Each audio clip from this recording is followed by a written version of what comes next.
Welcome to the Golf Improvement Podcast, episode 190. Welcome to the podcast for golf lovers and enthusiasts who are looking to take their games to new heights. Dedicated to custom club fitting, short game improvement, and effective practice to improve your golf game. This is the Golf Improvement Podcast with your host, Tony Wright.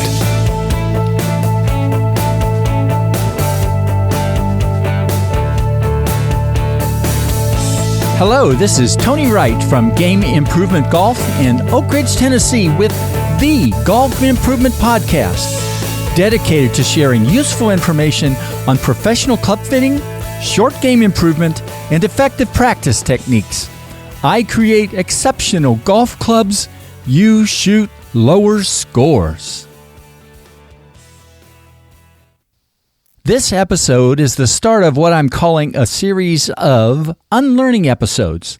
I'll be bringing back some of the favorite experts that I've talked with in the past and doing a more free-form interview with them where they talk about things that golfers need to unlearn to help them play their best golf. I know you'll love hearing again from Bert Reich, a master professional club fitter with Gooder Custom Golf Clubs in Saskatchewan, Canada. What better way to suggest you should listen to this one than say he has future fittings booked out for 13 months? Enjoy listening to Bert share a number of unlearning concepts to help you play your best. Taking your game to new heights. www.gameimprovementgolf.com.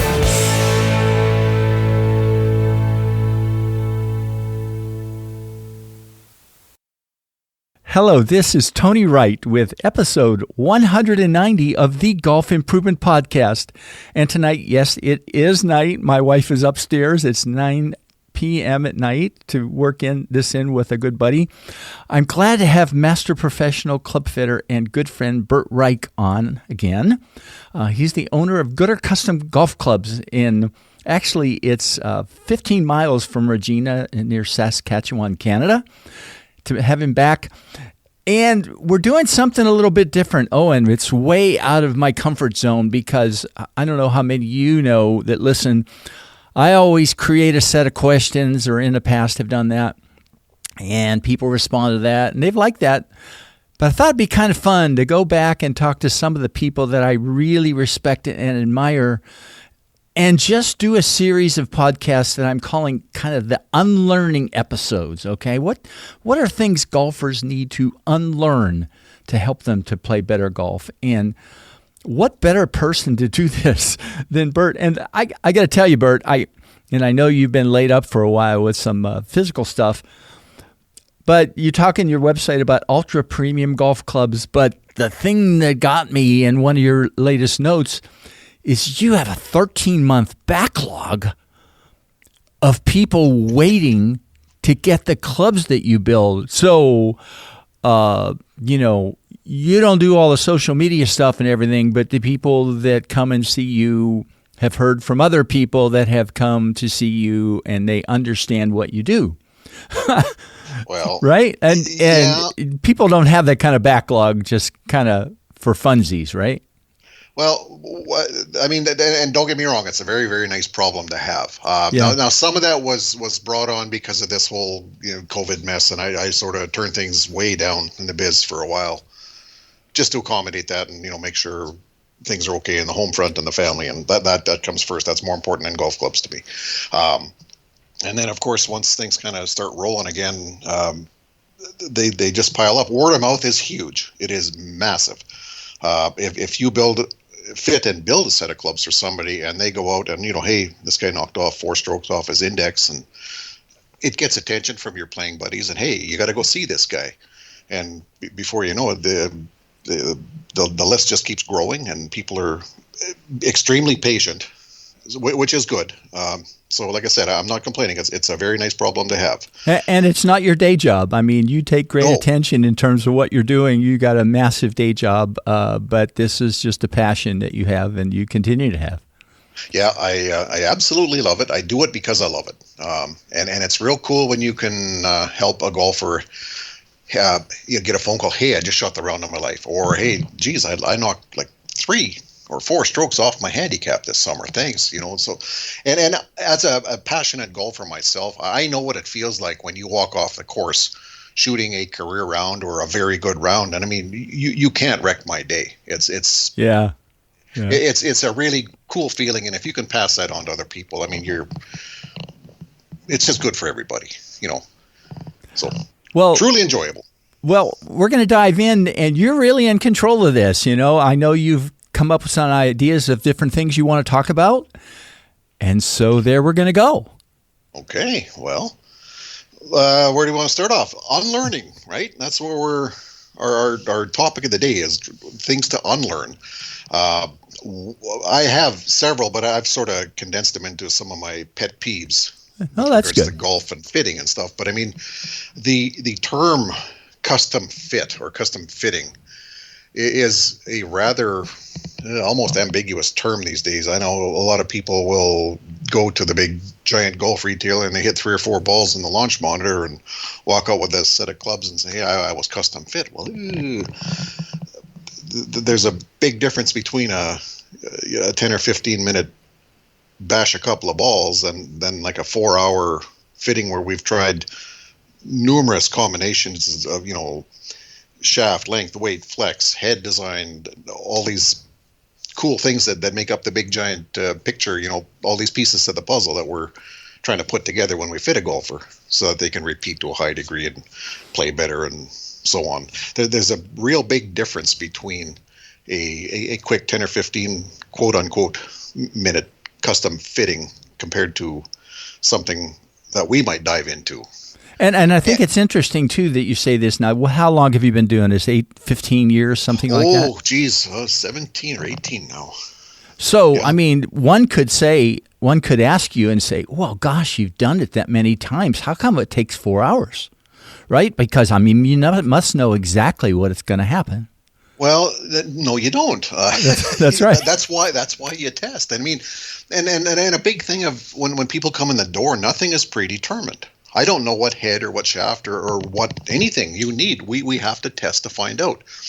And as you know, like there's a big difference in components. Like for example, but the heads, iron heads can range anywhere from like $20 up to probably $125 a pop. And it's not necessarily the most expensive one that's you're going to hit the best. Performance tells us what you need, right? Yeah. And for one golfer, it might be something on the less expensive end or less expensive head and less expensive shaft that they hit the best. Well, guess what? You repeat the best. It feels the best. It performs the best. That's the best combination for you. But it's not the same for everybody. That's why you fit and test. And it just takes time. So, what's the next little thing you want to talk about? Okay. Well, now I'm going to let you keep going here as we go along, unless I ask questions. So there we go. I'll keep you here till midnight if you want. Oh, I know. No. Something else that, and then just sort of continuing on from where we were talking about the custom fitting thing. Fitting itself, recently watched. I don't watch a whole bunch of YouTube and I don't do much social media stuff at all. But I did happen to catch someone shared a golf interest, shared a YouTube video. Hey, what do you think of this? So I did watch it, and the gentleman was telling potential golfers, okay, well, if you're thinking of going to get fit. Make sure you do your homework, which, yes, I agree with wholeheartedly. Educate yourself. Very, very wise thing to do. But to continue on, this gentleman went on and said, okay, well, when you get into your fitting, you direct the fitting and kind of tell the fitter how he's going to fit the golfer. And I think that is very incorrect. I don't go to my eye doctor and tell him what glasses he's going to put or what my prescription is going to be. I don't know that. That's why we test and go through the vision tests and all that kind of stuff. Or when you go into a doctor, I don't tell him how to fix my sore knee, right? That's where we do x-rays and tests and stuff, and we let the expert determine the course of action to correct the ailment, So you have to be careful about some of this stuff. And this same gentleman was going on telling golfers, to lay down the ground rules right from the start and do all this kind of stuff. And you have to be careful with that because, like I said, you're trying to deal with somebody who is experienced and hopefully an expert in their craft. And, that's why, and yourself included, like how many years did you spend trying to better yourself and get experience in this craft? I mean, it takes years. You don't learn it overnight. Yeah. You don't learn it from a book, And I learned something probably today too, Well, it never stops. Yeah. So our job as fitters, we're going to work with golfers and test and use our knowledge and acquired experience that we've gained over the years to try and get the golfer, first of all, on center a much higher percentage of the time and trying to find the best distance and dispersion and feel and all the other, trying to align as many planets as we possibly can, which is going to help this golfer play better. So when it comes to the fitting portion, and I mean, every one of us has our own little niches and our own little procedures that we follow, but I've come up with what I'm very comfortable with is my fitting process. And it took me years to arrive at what I'm at. And this came from some trial and error and some experience, plus a lot of very, very valuable input from some of my fitting brothers in AGCP, right? Yeah. Great area to learn where you have all these many, many, many years of experience that you can draw from. And these brothers and sisters are more than willing to share. That's the coolest part. I've learned more from our fitting group than I have anything else combined with regards to golf fitting and building and such. So now, but I would say though too, rather than directing, it sure is nice to get different kinds of feedback from people. Feedback is different than somebody else directing a fitting, right? I mean, well, certainly. What do you think of this? Is there something about it, and sometimes somebody's eyes will light up when they hit a thing, and you almost don't have to have them tell you something, right? Well, and that's the thing. You try to make the golfer part of the process. Like, I mean, through a fitting, they're going to get sick of me asking, how does that feel? How does that feel? You're trying to keep the feel factor in the forefront, right? So as the golfer's swinging your prototypes and your test clubs, they're going to pay attention. You know what? This does feel better than the last one that we just tried.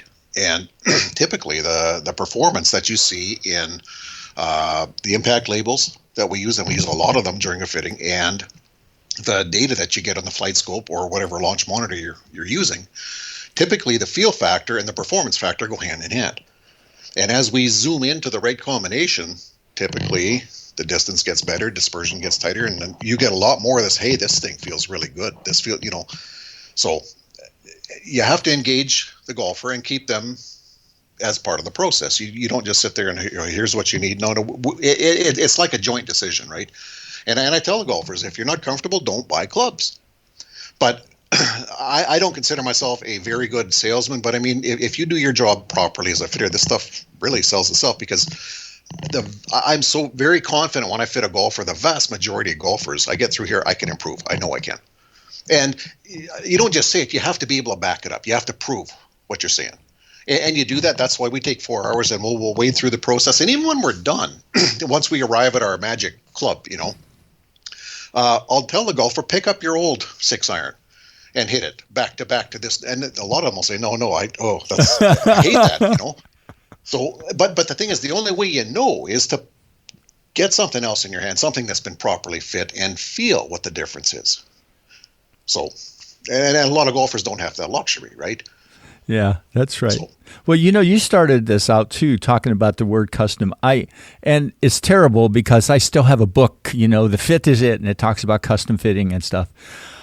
I really sometime want to change the text of it because I just don't like the word custom fitting. And I think custom fitting a lot of times is used as a way to sort of pretend that the 20-minute thing is really great. And for some people, they might find something that works, but not typically. Well, and that's what you got to be careful of, like custom fit, and it's a term I think to a certain extent, especially in the big retail stores, is overused, and it makes the golfer think that they really got something special, and kind of they don't. It's just an average set of off the shelf clubs. And then I'm not bashing. Yes, they do have some good stuff. And good people too, and people that true. they're trying to do the best they can, no question. Yes, but I would still be very confident in stacking the product that I fit and build against, oh God, just about anything on the planet, just because a lot of care and attention has gone into the fit process, and that's not where it stops. I mean, the build process, you have to be very detail oriented as well. Of course, I MOI match everything, and that's a science within itself. But I mean, the build process isn't. I cannot assemble a set of irons in an hour. I'm out in the shop for several hours, start to finish. But when I'm done, that's the best set of clubs I can make. Every one of them. That's the way you got to do it. Yeah. So, I mean, yes, you go into business to try and make a bit of money, and I'm not trying to retire off the next set of clubs I build, but you have to give the customer their money's worth, and I owe it to them to give them the best possible set of clubs they can. And I put myself in their shoes, right? You go through the process and spend hours fitting and stuff, and you want to finish what you started. Make them the best set of clubs you can. Yeah. And like I said, that reflects in the feedback you get. Like, oh, geez, somewhere around 80% of the golfers that I work with, fit and build, will come back and say, I either shot my career round or I've lowered my handicap by X number of strokes. And it way, way, way too much to be just a coincidence, Yeah. So I truly believe there's something good in what we do, truly. Yeah. Well, your next topic then. Okay, well, there again, then this sort of relates more along the lines of some of these internet forums and stuff. And like I said, I'm not completely bashing internet and social media and all that, because there is some good stuff out there too. But like, I've had a lot of people phone me, or even when they're here for a fitting, well, geez, I really need to try one of these because they're really good shafts. Well, okay, what define good? What makes it? It's good for someone. But there again, we test what performs the best in your hands is what you need. And this was something I learned many years ago, shortly after I started off, by some of the AGCP masters and people that have been around the block many times. But, the term performance-based fitting, which got stuck into my head many years ago. But and that is so true. Like, whatever, if you put a combination into a golfer's hands and they can hit on center and straight and long and feels good, it doesn't matter if it's the most expensive or the least expensive club.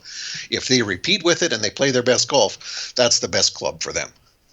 Performance tells us what they need, not the name that's on it or the price tag that's on this head compared to that head, or whatever the case. It's performance is what matters. Yeah.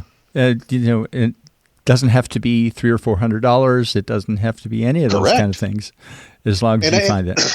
Oh boys, 2 or 3 years ago, I did a fitting for a gentleman, and it just worked out. And of course, you can't script it; you test.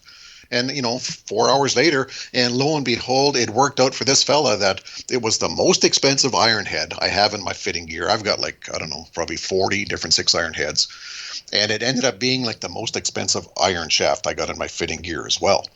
So it was like a double whammy. And I said, okay, well, here, let's try a couple of different heads. Let's try a couple of different shafts that are similar and see if we can try and save you a few $100 here, because you're holding a really expensive test club. And after quite a few tests with different heads and different shafts and stuff, he said, you know what? He says, twist that one back together again, which we did. And he hits it lights out with his eyes. He's just bombing it. And he says, look, nothing compares to this. Nothing. He says, let's just stop right here. I'm going to bite the bullet. And I still stay in contact. And he says, no, he says, the best money I've ever spent on golf, even though it was a really, really expensive day for him. But he says, no, he says it was worth every penny. Yeah. And we really gave it the old college try, trying to save the guy a little bit of money. But he says nothing compares to what that feels like. Yeah. So that's just the way it works. But I mean, I've had guys on the other end too, where it is a much less expensive head and a much less expensive shaft that they hit the best, and good for them. But the thing is, you don't know until you spend the time and test. Yeah, it's just not given that expensive means the best.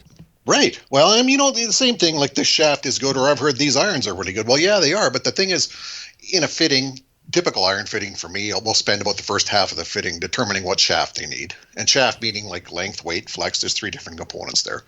But once we find the ideal shaft for the golfer, now we'll test numerous appropriate head designs, appropriate to the golfer's level of skill, meaning you don't put a blade in a 20 handicap's hands, right? But same thing. Well, okay, I've heard about this head and that head, and they'll try them, and ooh, I don't like that. Well, now you know. So just because the internet says this is the best head, well, best for somebody. But that's why we test performance. Yeah. That's a big, well, it's the biggest determining factor.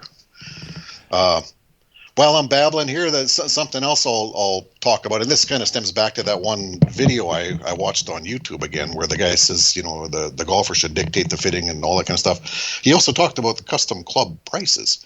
And that's another spot where he kind of made a comment where the price of the true custom clubs are overinflated compared to retail stuff. And that's kind of not a fair statement because, first of all, it's not a true apple-to-apple comparison. You're talking about a cut and glue set that's designed to get in and out the door, in their build process, whatever. If they spent an hour, they probably spent too long, right? Compared to somewhere we pay very meticulous build process and everything is right. I get loft and line goes down within a quarter of a degree of where we want them, and MOI matched within like 5 points, and you try and make a work of art. It's not the same stuff as you buy in the stores. So, and then custom anything costs money. If you've ever had I'm sure you've given your wife a lovely treat when you want to reno your house or do your kitchen, and you pay someone to do custom stuff rather than just using a bunch of pre-made things. Custom anything costs money. And if you find somebody that is willing to give like the truly honest effort to build a work of art, it's worth it. Well, as you said in your website, I mean, one of the things you do is what you call ultra premium. It's yes, sir. In many ways different than custom. So, well, and like I said, the build process itself. I mean, I'm out in the shop for hours after I fit, and then that's where you pay attention to the fine details. If I'm assembling and I do my dry fit and geez, my MOI is a little bit too high, well, okay, I'm going to go take this head and put it in my little fixture, my drill press, I'm going to pull 0.5 gram of weight off it. Okay, I know we're splitting hairs, but I only get one shot with a clean slate, right? Where this thing is like putty in my hands and I can make it do what I want. So you only get one shot to make them the best, so make them the best while you got a chance. And I don't think a lot of people don't understand too that we do those kinds of things with heads. I don't do it so much with drivers, for example, but certainly there have been many times when I bored 1 or 2 grams out of a head. Absolutely. To try to make, and get a little nervous about being careful that I didn't go in and go too deep, right? Things like that. Yeah. Well, a couple grams, you're usually pretty safe. Yeah. Obviously, but I mean, yes, anytime you're altering stuff, you want to be ultra careful because, the thing is, your name is on this stuff. The final product, your name's on it. And I've been I'm blessed. I'm quite busy with the golf biz, and I've even had people suggest to me, well, why don't you hire some help? But the thing is, if I did that, I would end up probably working more because after that person goes home, I'm going to run out to the shop and I'm going to double check everything they did. Yeah. Because my name's on these. Yeah. So I just as soon just do it myself, start to finish, and be done with the finished product, and be very content with what I do. Now, so how many people, that come to you, and I know all your fittings aren't 4 hours, but some of them are. They just jump in because of your reputation and say, hey, it's all fine? Or do you get a few people that say, oh, come on, it can't be, it can't take that much time? The thing is, I always tell people, and look, I mean, like I said, I'm not trying to retire off the next set of clubs I build, and I'm very fortunate that my day job treats me quite well. So I'm not a millionaire, nothing like that. But I mean, I don't have to pay the bills, and I don't have to worry about where my next meal's coming from, nothing like that. But I do golf clubs because I truly am passionate about it, and I love it, and I love helping people golf better because I know what that feels like. It's an awesome feeling. But the thing is, some of these guys, and everybody that comes for a fitting, I always arrange to talk to them on the phone ahead of time, and we'll arrange some evening here. Let's lock off a half an hour where we can just have a chat, and I'll explain the fitting process, what's involved, what they can expect, and answer any questions they may have. Now, as the fitting is going on, I don't tell them what I'm doing. There's a method to my madness. I will not tell them, hey, this club's 20 grams heavier shaft than the one you just hit. I don't tell them that, because all it does is plant seeds. Yeah. I just tell them to empty their head and swing. Let me look at the data. When we're done, I will tell you the whole story, but not as we're doing it. So some of these guys do come in a little bit skeptical, but by the time we're done, and I like to explain stuff as much as I can, because I want them to understand what just took place too. I don't want them leaving scratching their head what happened here.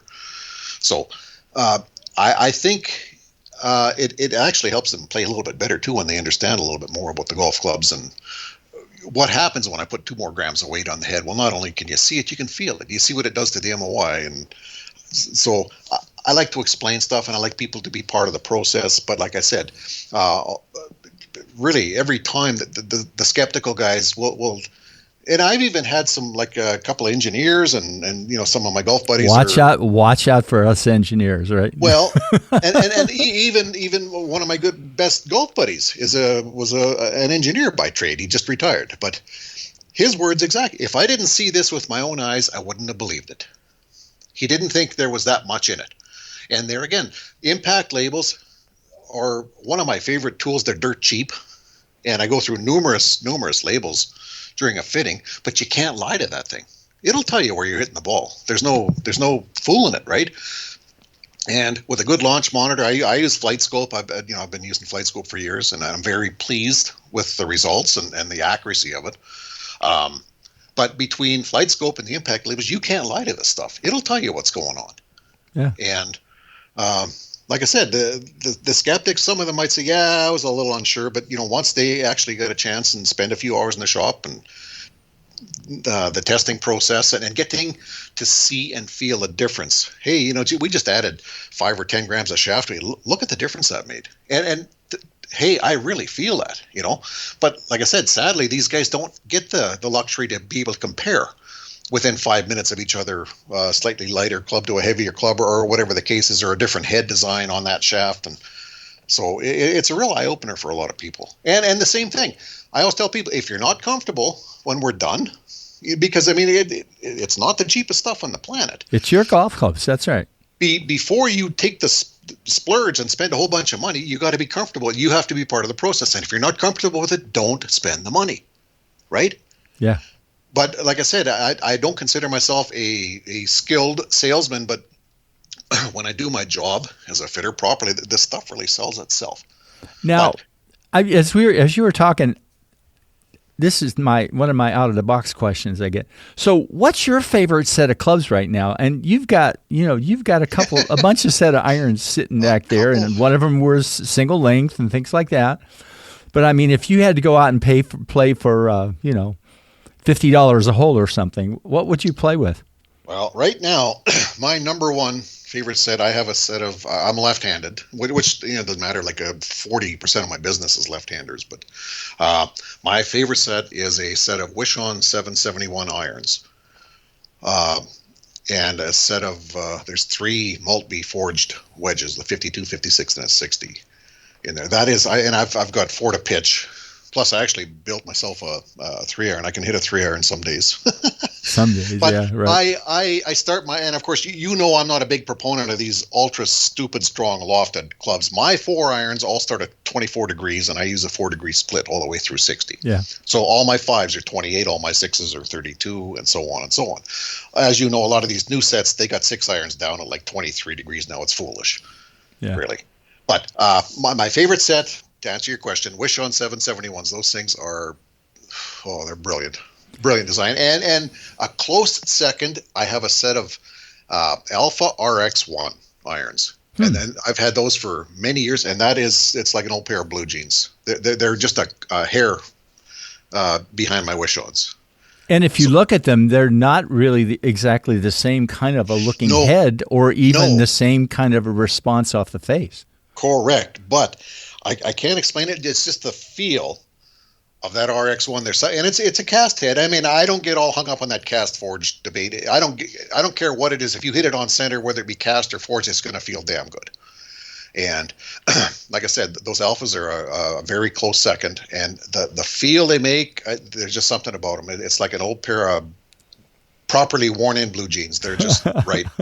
And don't get me wrong, I've been playing these Wish-Ons now for a couple of years and fell in love with those things instantly. They're just a awesome design.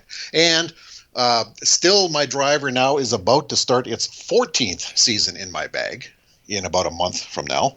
Once I can get out and swing, I can't swing for another 4 weeks. I'm recovering from surgery here a couple of weeks ago. Yeah. My Wish-On 919 is going to start its 14th season in my bag here in about a month from now. And you will not get that thing away from unless it breaks. But if it does, I several years ago I had Wish-On handpick another one. So the head's just sitting there waiting in my basement for a rainy day in case I need another one there. I've never, ever in my life hit a driver so good and so consistent, and that thing is gold. And it's so interesting that has sort of withstood the test of time. I mean, the new version of the 919 is around because it can be adjusted for loft lie and face angle compared to the other one more easily, but 14 years is kind of wild. Well, and the thing is, it is so right for me with the loft that's on this club head and the face angle and all that stuff is so right. I don't need to adjust it. And yes, occasionally you bring a bad swing with you to the course that day and you're going to have a bad, it happens. You don't shoot a career round every time you tee it up. It don't work that way. That's not golf. But if you were to average this thing out over the years, how consistent and how straight and long and good this thing has been, even the sound it makes is sweet. It's just it's a good one. Club.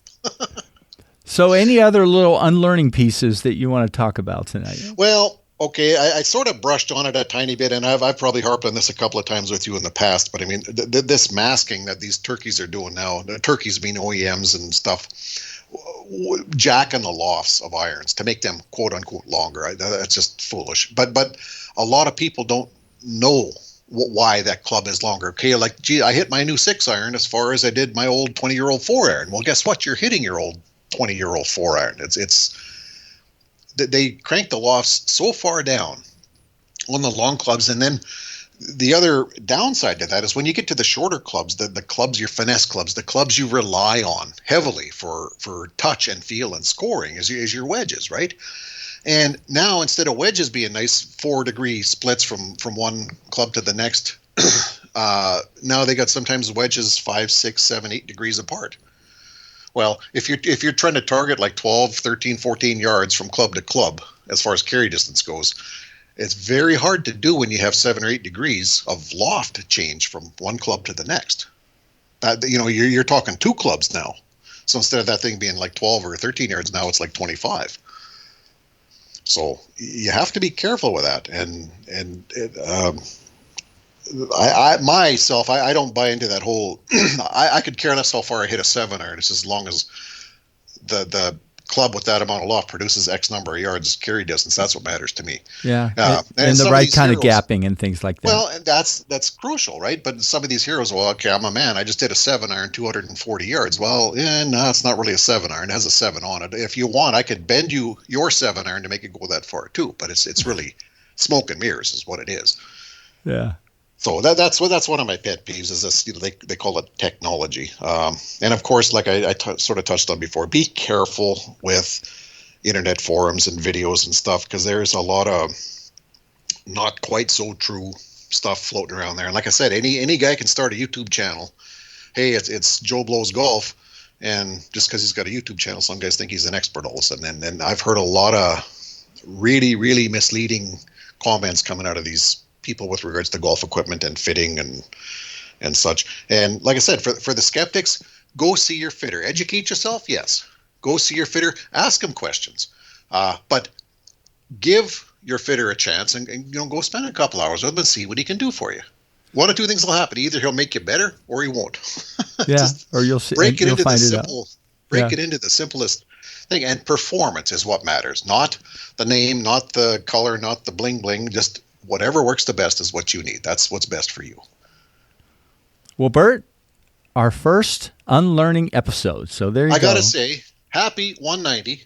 Oh. I'm glad to see you're still keeping at this and keep doing what you're doing, brother. This is a very good thing. And I listen to your podcast every time you come out with a new one. I got my ears on. And, I've had a lot of fun lately, putting a little plug in for Robin. I mean, I've had Robin Arthur, who I did, I guess, the last one with. I mean, I've had a couple people that, are playing those shafts. I still haven't tested his rapid taper ones, he talked about in the last podcast. Mm-hmm. But I'm looking forward to getting some people to test them here pretty soon. I've got a guy in a week or so that is playing, he's probably almost my age, wonderful guy.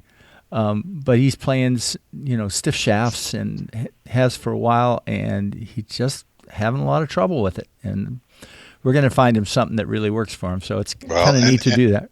And there's one way to find out, right? Yeah, we That's test, why you test, get some test. stuff in there and test. Yes, sir. That's right.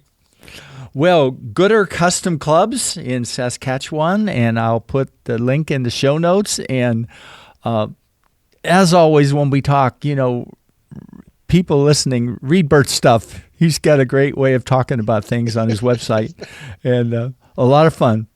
And talking about flog, right? But flog, that's right. That's golf spelled backwards. I'm looking forward to getting to 200 podcasts. It's going to be neat. Well, keep it up. You're getting close. I'm getting close. Keep fighting the good fight. There's a lot of good in what you're doing here. You're trying to educate people and make them better. Smarter is better. Smarter is always better. That's right. Bert, you take care. Oh, you too. Thank you so much. All right. Bye now.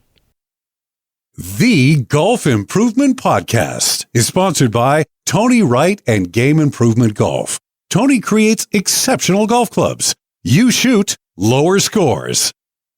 Thanks, Bert, for sharing some of your insights into what true performance-based club fitting is and why you may want to consider it to help you play your best.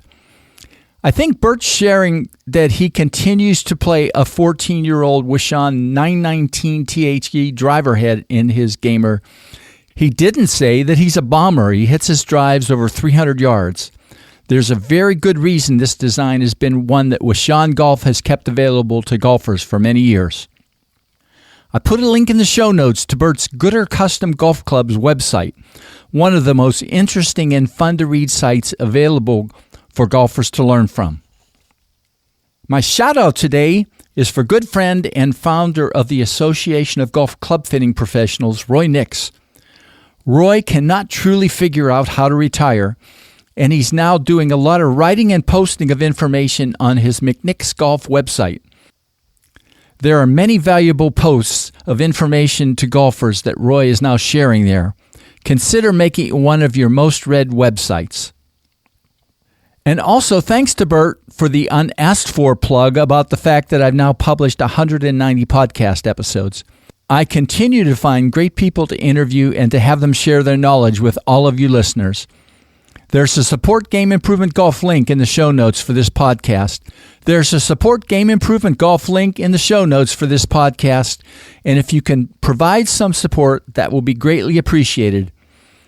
I'm now about 20% of the way to achieving my $4,000 goal for upgrading my website and podcasting computer. Thanks. Well, that's it for today. In 2 weeks, you'll all enjoy listening to and learning from Peter Sanders, creator of the shot-by-shot strokes gained analysis app to help you analyze and improve your golf game. Until then, take care. God bless Ukraine. And God bless America.